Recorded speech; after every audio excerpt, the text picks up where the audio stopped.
kidela shing miyang itikutu. Lagi baca kah kurma? Bonata bishamate kasi jibili ni garo rima kambitu.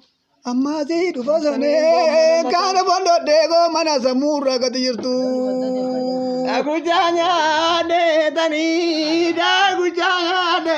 tababa udah dabe.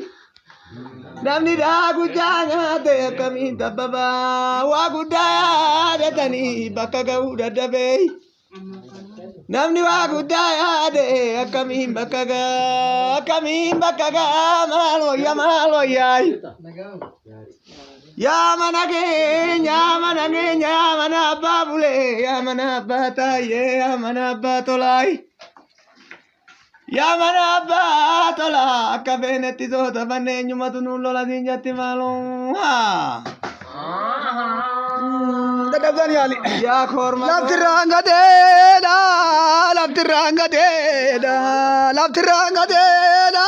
caya dia badu. Lagi.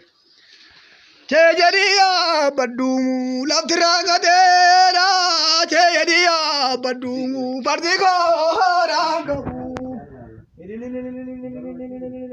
rangabu, partiko rangabu.